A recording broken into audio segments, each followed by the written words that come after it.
So as we all know, recently a new strain of COVID is detected in UK, which is spreading with a great speed. So there is a lot of panic about this new strain. This video is going to be about that. Though we have very little knowledge about that new strain till now, because we know only a week when it was announced. So basically, in the world right now, there are only two kind of people. The first group consists of those who had COVID and they are scared of this new strain because they are thinking they can get reinfected by this new strain and they are no longer immune to COVID. The other group of people in the world consists of those people who didn't get COVID till now and they were eagerly waiting for this vaccine which was in production. Now they're scared of this new strain, thinking that that whatever the vaccine was in production will not be useful against this strain. So I will try to answer both the questions here.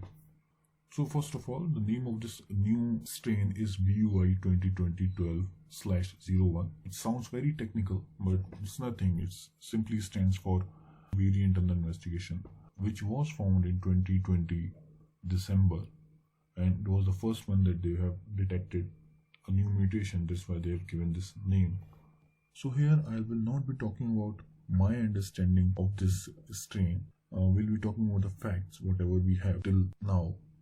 So there is a advisory board which is called New and Emerging Respiratory Virus Threats Advisory Group. In short, is known as the NERV-TAG. That is, it is simply an advisory board that gives advisory about the new and emerging respiratory viruses. So it has given a long advisory. Out of that, I've taken a few important points which are important for most of us. So as we know that this virus is very new, or this strain is very new, and we don't know much about this because research is going on. But still, whatever the things we know till date is that it has more transmissibility than the previous strains. They say it has around 70% more transmissibility than the previous strains. But the number 70% seems very big, but it actually is not. The transmissibility is not even double that of the previous one. It's only 70%. That is even less than the double.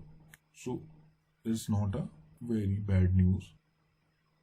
Then I'll come to the fourth point directly, which talks about the reinfection. So according to them, whatever the subjects they took, approximately 915 subjects they took, out of them only 4 were probably reinfections.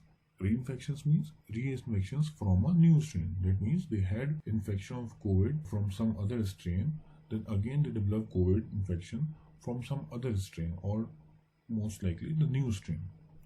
So out of approximately 100 subjects, only 4 were, and then use the word probably, only 4 were probably reinfections, which means yes, the reinfection is possible.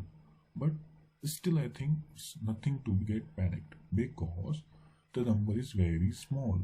In out of 1,000, only 4 were reinfection. That is, the infection rate is around 0.4%, which is a very small number practically.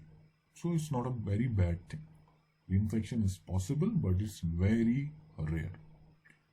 So this was about the people who had COVID. So about the other group which doesn't had COVID yet and they were eagerly waiting for the vaccine, and now they got shocked that this vaccine is probably not gonna help them. But I would say they don't need to get panicked because according to this advisory board, as they've written, at this point in time there is no reason to believe that any of the mutations discussed here will affect vaccine efficacy. So it's a good news. So according to them, the vaccine most likely will work against the new strain also.